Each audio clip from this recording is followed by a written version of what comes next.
السلام علیکم ناظرین، میں ہوں آپ کا میزبان Siraj uddin. Property portal of Pakistan کے ایک اور نئے انٹرویو میں آپ کے ساتھ ہم حاضر ہیں، اور آج کے ہمارے خصوصی مہمان ہیں جناب غنی عثمان صاحب، جو کہ اسپانسر پارٹنر ہیں نیا ناظم آباد کے۔ اور آج ہم ان سے جاننے کی یہ کوشش کریں گے کہ نیا ناظم آباد کس طرح ایک بہترین سرمایہ کاری کا اور طرز زندگی جو کہ معیاری طرز زندگی ہوتی ہے اس میں کس طرح سے یہ کراچی والوں کے لیے ایک اچھا پروجیکٹ ثابت ہو سکتا ہے۔ تو ہمارے ساتھ آپ جڑے رہیے۔ السلام علیکم حاجی غنی عثمان صاحب۔ وعلیکم السلام۔ پراپرٹی پورٹل پاکستان کو وقت دینے کا بہت شکریہ۔ اور سر سیدھے ہم سوالات کی طرف چلتے ہیں۔ سر آپ سے پہلا سوال یہ کہ آپ کا شمار پاکستان کے کامیاب بزنس مین، تجربے کار بزنس مین میں شمار ہوتا ہے، تو آپ اپنی کہانی اپنی زبانی ذرا بتائیں کہ یہ آپ نے جو اپنا یہ سر پوری جو امپائر ہے غنی عثمان کے نام سے آپ نے جو شروع کی، آپ کے دوسرے بھی وینچرز ہیں، یہ آپ اپنی زبانی اپنی کہانی ذرا ہمارے ناظرین کو بتائیں۔ دیکھیے، آج سے 50 یا 60 سال پہلے ہم نے 12 سال کی یا 13 سال کی عمر میں کام شروع کیا۔ اس وقت میں اسٹاک ایکسچینج میں ایز اے میسنجر میں نے جوائن کیا، جو آج جس کا نام ہے پاکستان اسٹاک ایکسچینج، اور جس کا میں 15 مرتبہ ڈائریکٹر، 5 مرتبہ وائس چیئرمین بنا۔ اور اس وقت سے ہی ہم محنت کرتے آئے ہیں، نیک نیتی سے کام کر رہے ہیں، ماں باپ کی دعائیں ہیں، اور اس پروجیکٹ ہم وہاں سے آہستہ آہستہ آگے بڑھتے رہے۔ اس کے بعد میں نے 20 سال حبیب بینک میں نوکری کی، اور حبیب بینک میں 74 میں گریڈ 1 آفیسر تھا۔ وہ میں نے نوکری چھوڑی اور اس پاکستان اسٹاک ایکسچینج میں ممبرشپ لے کے وہاں سے کاروبار شروع کیا اور پھر آگے بڑھی۔ سر نیا ناظم آباد کی جو خاصیت ہے وہ اس کی ہے لوکیشن میں۔ اتنا بڑا میگا پروجیکٹ بنانے کا خیال کیسے آپ کے ذہن میں آیا؟ دیکھیے، یہ آج سے 2005 میں پرائیویٹائزیشن کمیشن نے اس پروجیکٹ کو پرائیویٹائزیشن کے لیے ایڈورٹائز کیا جی۔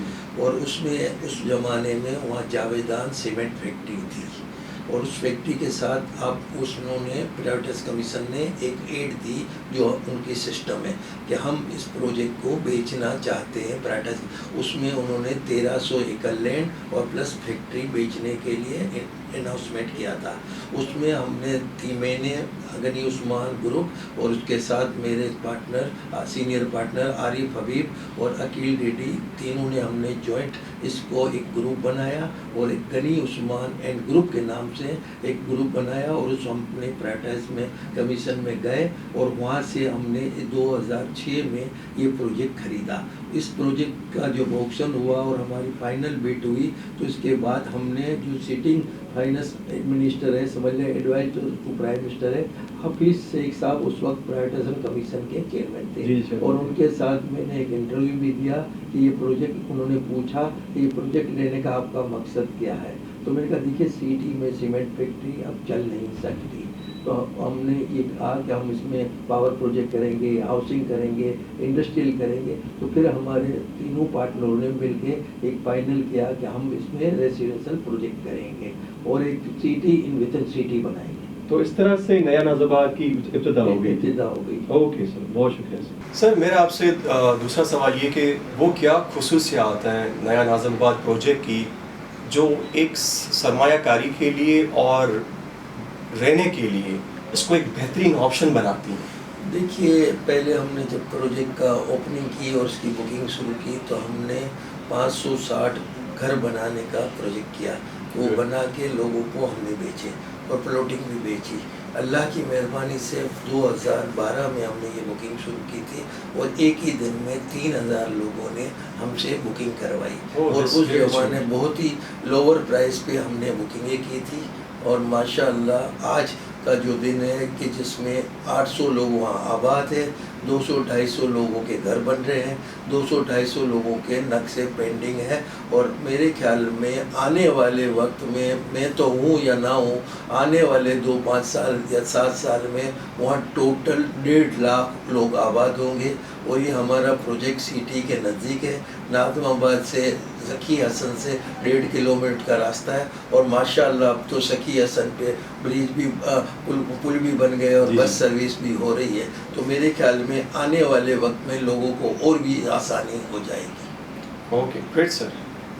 سر دوسرا ہمارا اسی سے ہی نیا ناظم آباد جو آپ کا پروجیکٹ ہے اسی سے ہی جڑا ہوا ایک سوال ہے کہ سر نیا ناظم آباد کے خلاف آئے دن پروپیگنڈا ہوتا رہتا ہے، تو اس کے جواب میں آپ کیا کہنا چاہیں گے؟ دیکھیے اس کے جواب میں یہ میں کہوں گا کہ دیکھیے میں تو پاکستانی ایز اے پاکستان میں رہتا ہوں اور اس ٹائپ کی تکلیفیں ریئل اسٹیٹ کے پروجیکٹ میں آتی رہتی ہے، اور یہ پروجیکٹ میں نے آپ کو پہلے بتایا نا کہ یہ پروجیکٹ ہم نے پاکستان پرائیویٹائزیشن کمیشن سے خریدا، اور پرائیویٹائزیشن کا ایک قانون ہے اور اس قانون کے تحت ہم نے خریدا، جس کو پی سی نے اپروو کیا، پھر ای سی سی نے پرائیویٹ کمیشن نے اپروو کیا، پھر ای سی سی نے اپروو کیا، پھر کیبنٹ نے اپروو کیا، اور ہمیں فائنل ایک ایگریمنٹ ملا اور ہم نے وہ پرائیویٹائزیشن کمیشن کے ساتھ سیل ایگریمنٹ سائن کیا۔ تو اس پروجیکٹ میں کوئی ایسی ہینکی پھینکی نہیں ہے، کوئی امام موجود نہیں ہے، کوئی امام موجود نہیں ہے، مگر یہ تو آپ سمجھتے ہیں کہ ہم جس کلچر میں رہتے ہیں تو چھوٹے موٹے پرابلم آتے رہتے ہیں، اور اس پروجیکٹ میں کوئی ایسی بات نہیں ہے۔ ہم لیز بھی کر رہے ہیں، پروجیکٹ بن بھی رہا ہے، لوگوں کے گھر بھی بن رہے ہیں، اور ماشاءاللہ ابھی آپ دیکھیں گے کہ ود ان 1-2-3 منتھ ہم ایک اپارٹمنٹ کا بھی پروجیکٹ لا رہے ہیں۔ تو سر آپ کی کمپنی نے وہ جو سارے قانونی تقاضے ہوتے ہیں وہ سارے آپ نے پورے کر لیے ہیں؟ ہمارے ہر چیز کے قانونی تقاضے پورے ہیں اور اس میں کوئی پرابلم نہیں ہے۔ سر نیا ناظم آباد اسپیشل انٹرویو ہو رہا ہے تو اسی سے ایک اور جڑا ہوا سوال ہے، نیا ناظم آباد کا مستقبل آپ کس طرح دیکھتے ہیں؟ بالخصوص کراچی والوں کے لیے آپ کو ایک پیغام دینا چاہتے ہیں کہ how do you foresee the future of Naya ناظم آباد؟ دیکھیے پاکستان میں اور کراچی میں آج کل کلچر چلا ہوا ہے گیٹڈ فیملی کا، جی باؤنڈری وال ہو اور گیٹڈ ہو اور اچھی سی سیکیورٹی ہو۔ آپ دیکھیں گے کہ نیشنل اسٹیڈیم کے سامنے جو جنرل سوسائٹی ہے وہ وہاں بھی دیکھیں، یا آپ یہاں دیکھیں گے کہ یہ اپنا جمجمہ کے پاس ایک نیوی کا پروجیکٹ ہے، تو جہاں بھی اچھی سیکیورٹی ہے اس کا لوگوں کو آج کل ان کو زیادہ فائدہ ہے، اور لوگ وہاں چاہتے ہیں کہ ہم فل سیکیورٹی کے ساتھ رہیں۔ تو میرے خیال میں آنے والے وقت میں ناظم آباد کا جو فیوچر ہے نا، وہ سمجھ لو کہ آج کی جو پرائزز ہے، مجھے لگتا ہے کہ آنے والے 4-5 سال میں آپ دیکھیں گے تو یہی جو سوسائٹی ہے اس سٹی ود ان سٹی کی طرح اتنی مقبول ہوگی کہ لوگ وہاں کہیں گے کہ ہمیں وہیں جا کے رہنا ہے۔ Okay sir, great. تو کیونکہ اس میں ظاہر سی بات ہے ود ان گیٹڈ کمیونٹی ہے، اور ساری جو بیسک جو فیسلٹیز ہوتی ہیں ایک زندگی کی، جس میں پانی بجلی، وہ آپ نے وہاں پہ مہیا کی ہوئی ہے۔ سر اسی سے ہی ہے کہ نیا ناظم آباد کو ہم نے ڈسکس کر لیا، آپ نے اچھے طریقے سے اس پہ روشنی بھی ڈالی ہے۔ سر پاکستان میں ریئل اسٹیٹ کا مستقبل آپ کیسے دیکھتے ہیں؟ کیونکہ ہمارے پاس جو شماریات ہیں ان کے مطابق پاکستان میں ہر سال 13 لاکھ گھروں کی ضرورت ہوتی ہے، اپارٹمنٹس یا ہاؤسز کی ضرورت ہوتی ہے، تو آپ کس طرح مستقبل دیکھ رہے ہیں ریئل اسٹیٹ کا پاکستان میں؟ دیکھیے ابھی آپ نے دیکھا ہوگا کہ ہماری حکومت نے ریئل اسٹیٹ کو ایک بینیفٹ دیے ہیں، جی اور ریئل اسٹیٹ کے ساتھ اس کے ساتھ سمجھ لو ریئل اسٹیٹ کی اور کام چلتا ہے اور کنسٹرکشن کا کام چلتا ہے، تو اس میں 50 انڈسٹریوں کو بینیفٹ ہے، اور گورنمنٹ نے اسپیشلی ریئل اسٹیٹ کے لیے ابھی آپ کو کہا ہے کہ آپ ریئل اسٹیٹ میں کوئی ڈیٹ دی ہوئی ہے، انہوں نے ایگزیکٹ مجھے ڈیٹ معلوم نہیں ہے کہ آپ اس میں پیسے لگائیں تو ہم نو کویشچن آسک کریں گے آپ سے۔ تو میرے خیال میں یہ تو آپ نے جیسے کہا ابھی کہ اتنا بڑا مستقبل ہے کہ ان سے دیکھیں سب سے بڑا امپلائمنٹ آپ کو ریئل اسٹیٹ سے ہی ملے گا، اور ایسا نہیں ہے کہ real estate only for Karachi ہے، ریئل اسٹیٹ پاکستان ہے، پاکستان کا ریئل اسٹیٹ میں بہت ہی بڑی گنجائش ہے، اور ہم جو ہاؤسنگ بنا رہے ہیں اس میں اب اتنی بڑی کوئی پرائس نہیں ہے، لہذا لوگ ہمارے یہاں فیسلٹیز ہے، لوگوں کو بینک سے لون بھی مل سکتی ہے، اور جو سیلری پرسنس ہے وہ لون لے کے بھی ہمارے پروجیکٹ میں آ سکتے ہیں۔ تو میرے خیال میں آنے والے وقت میں ریئل اسٹیٹ میں جو بینیفٹ ہے آپ سوچ نہیں سکتے، اور پاکستان کی آبادی آپ دیکھ رہے ہیں کہ 22 کروڑ کی آبادی ہے، اور 1.5 سے 2% آبادی بڑھ رہی ہے، تو ان کو ہاؤس کی ریکوائرمنٹ بھی ہے۔ نو ڈاؤٹ کہ ابھی یہ کرونا آنے سے لوگوں کو تکلیف ہے، تو اللہ انشاءاللہ کرم کرے گا، یہ کرونا بھی ہم کو چھوڑ کے جلدی سے بھاگ جائے گا۔ سر کورونا وائرس سے پیدا ہونے والی صورتحال کے بعد جو وفاقی حکومت نے بجٹ پیش کیا ہے، بجٹ 2020-21 بجٹ، آپ کیا سمجھتے ہیں کہ یہ بجٹ کاروباری دوست تھا؟ دیکھیے جو بجٹ ہے ایسے میرا فیڈریشن سے بھی تعلق ہے FCCI سے، اور بجٹ کے جو بھی پرپوزل FCCI نے دیے تھے یا دوسرے چیمبر آف کامرس نے دیے تھے، کراچی چیمبر یا لاہور چیمبر یا اسلام آباد چیمبر یا پشاور چیمبر، تو بجٹ میں گورنمنٹ کو اس وقت یہ تکلیف تھی کہ دیکھیے بجٹ ہوتا ہے پلس اینڈ مائنس، 1+1-، گورنمنٹ کے پاس 1 روپیہ کہاں سے آئے گا اور کہاں جائے گا.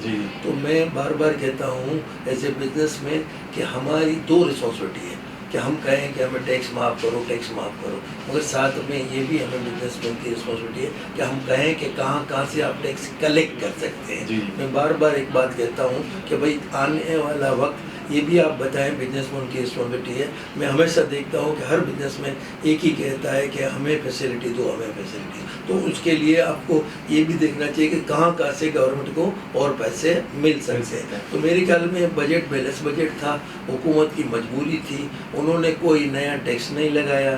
ٹیکسوں میں نو ڈاؤٹ رد و بدل کیا ہے، اور اسپیشلی آپ نے دیکھا کہ ابھی آپ جو یہ کہہ رہے ہیں کہ کنسٹرکشن انڈسٹری کے لیے اسپیشلی پہلے ہی اناؤنسمنٹ ہو گیا تھا، مگر اب اس کو بجٹ میں بھی کور کر لیا ہے. اور اللہ کی مہربانی سے اگلے سال جو بجٹ تھا وہ 19 ووٹ سے کامیاب ہوا تھا، اور لوگ کہتے تھے کہ بجٹ پاس نہیں ہوگا، تو ایک 43 ووٹ سے بجٹ پاس ہو گیا ہے، اور صبح کے بھی بجٹ پاس ہو گئے. تو میرے خیال میں یہ بیلنس بجٹ ہے.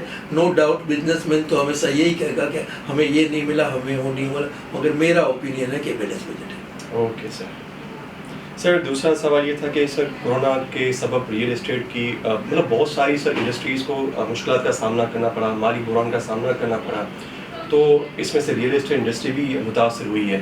تو جو ریئل اسٹیٹ ایجنٹس ہیں، بروکرز ہیں، تو اس حالات میں آپ ان کو کیا پیغام دینا چاہیں گے؟ دیکھیے یہ جو آفت آئی ہے، آپ نے یہ دیکھا کہ یہ قسم کی ایک آفت ہے، اور اس کو پتہ نہیں تھا کہ یہ اچانک کہاں سے آ گئی. دنیا اب دیکھیے ہم تو بڑے سمجھ لو کہ بہت ہی چھوٹے ملک ہے. آپ نے برٹن دیکھا، امریکہ دیکھا، برازیل دیکھا کہ ان لوگوں کے یہاں کیا چیزیں ہوئی ہے، اور ان کے یہاں تو لوگ دعویٰ کرتے تھے کہ ہمارے ہیلتھ کی یہ فیسلٹی ہے، ہیلتھ کی وہ فیسلٹی ہے. پھر بھی ہماری حکومت نے میرے خیال میں کرونا میں کافی کنٹرول کیا ہے. اور دیکھیے بزنس پلس اینڈ مائنس ہے.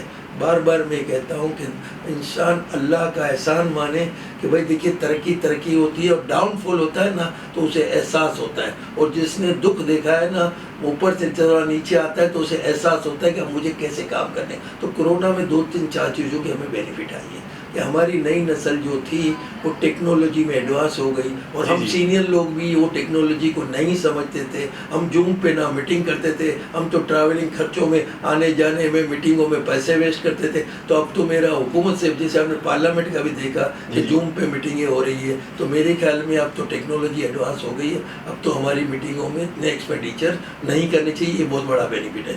دوسرا بینیفٹ یہ ہے کہ ٹیکنالوجی جو کمپنیاں تھیں، جیسے سمجھ لو کمپیوٹر سسٹم ہے، انٹرنیٹ ہے، ان لوگوں کو اس بزنس سے بینیفٹ ہوا ہے. آپ آنے والے رزلٹ دیکھیں گے، جو اسٹاک ایکسچینج میں جو لسٹڈ کمپنیاں ہیں، وہ ٹیکنالوجی اسٹاک کے لسٹڈ کمپنیوں کے ریٹ بڑھ رہے ہیں. نو ڈاؤٹ کہ کرونا نے ہماری اکانومی کو نقصان پہنچایا ہے، اور دنیا کی اکانومی مائنس ہوئی ہے. آپ کو پتہ ہی ہے کہ انٹرنیشنلی اکانومی سب جگہ مائنس ہوئی. تو آپ دیکھتے ہیں کہ آہستہ آہستہ یہ کرونا جب جلدی سے جلدی ختم ہوگا تو میرے خیال میں پھر کام اسپیڈ اپ بڑھے گا، گھٹے گا نہیں. جی کیونکہ سر پوری دنیا کو نقصان ہوا ہے. تو اب جو ہمارے ملک کی جی ڈی پی ہے، بلکہ پوری دنیا کی جو جی ڈی پی ہے، وہ جو ریٹ ہے وہ بالکل ڈاؤن چلا گیا. ٹریلین جی ڈی پی کا نقصان ہوا ہے، ٹریلین ڈالرز کا نقصان ہوا ہے پوری دنیا کو. تو جب بھی کوئی ہمارے اوپر امتحان آتا ہے تو اس میں پاسبلٹیز بھی آتی ہیں. تو آپ صحیح کہہ رہے ہیں کہ جو ٹیکنالوجی کی کمپنیز ہیں پاکستان میں، ان کے لیے ایک بڑی اپارچونیٹی ہے کہ وہ اس سے فائدہ اٹھائیں اور پاکستان کا نام بھی روشن کریں، اور پاکستان کے جو ریزروز ہیں اس میں بھی اضافہ ہوگا اس چیز سے. سر کورونا کی وبا پوری دنیا میں پھیلی ہوئی ہے، اور اس کی جو ویکسین ہے وہ ابھی تیاری کے مراحل میں ہے. اور وفاقی حکومت اور صوبائی حکومتوں نے جو بھی اس پہ اسٹیپ لیا ہے، SOPs بنائی ہیں، اسٹینڈرڈ آف پروسیجرز، اس کے بارے میں سر آپ کا کیا خیال ہے؟ دیکھیے آپ نے دیکھا کہ 21 مارچ 2020 سے کرونا کا ایفیکٹ ہمارے یہاں زیادہ شروع ہوا. تو فرسٹ ٹائم اس وقت سے ہمارے یہاں لاک ڈاؤن ہوئے. لاک ڈاؤن میں لوگ کہتے تھے کہ کرفیو لگاتے، یہ کرتے، اسٹرانگ لاک آؤٹ کرتے، سخت لاک ڈاؤن کرتے. مگر ہماری حکومت نے نو ڈاؤٹ پہلے فرسٹ اسٹیپ پہ لاک ڈاؤن کیے. مگر لاک ڈاؤن میں پلس بھی تھا، مائنس بھی تھا. اور ہمارے یہاں کی جو آبادی ہے 22 کروڑ کی آبادی میں 35% لوگ بہت ہی نیچے کے لوگ ہیں، تو میرے خیال میں ان کے لیے بڑا مشکل ہونا تھا، اور حکومت نے کہا تھا کہ آپ امپلائی کو نہ نکالیں، تو اسپانسروں کے لیے بھی تکلیف کی بات تھی۔ تو سینٹر نے جو بھی فیصلے کیے میرے خیال میں اسٹیپ بائی اسٹیپ کورونا کو کھولا ہے۔ ابھی آپ دیکھ رہے کہ اسمارٹ لاک ڈاؤن بھی ہو رہے ہیں، یہ بھی ہو رہے ہیں، تو میرے خیال میں یہ پرائم منسٹر صاحب کا ایک ہی اوپینین تھا کہ ہم اس کو اسٹرانگ لاک ڈاؤن یا کرفیو ہم برداشت نہیں کر سکتے۔ تو میرے خیال میں ابھی آپ دیکھ رہے ہیں کہ نو ڈاؤٹ وہ 100% ہماری اکانومی نہیں چل رہی ہے، مگر میرا جہاں تک اوپینین ٹوڈے کہ 60-70% ہماری اکانومی چل رہی ہے، وہ لوگ اپنی اپنی جابوں پہ جا رہے ہیں۔ پہلے لوگ جب 10,000 کیسز ہوئے تو گھر سے باہر نہیں نکلتے تھے، اب 2,20,000 بھی کیس ہو گئے تو لوگوں میں بھی ہمت آ گئی ہے، SOP پہ عمل کرتے ہیں۔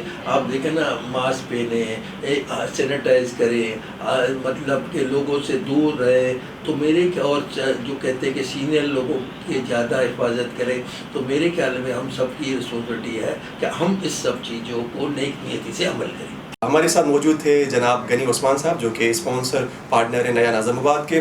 ان سے ہم نے یہ جاننے کی کوشش کی کہ نیا ناظم آباد کا مستقبل کیسا ہے، کس طرح یہ ڈیولپ ہوا، اور آگے حاجی غنی عثمان صاحب کے بزنس کے حوالے سے پلانز کیا ہیں۔ نیکسٹ ہمارے پروگرام میں انشاءاللہ کہ اور ہم پرسنلی سے آپ کی ملاقات کروائیں گے۔ تب تک کے لیے سراج الدین کو اجازت دیں۔ اللہ حافظ۔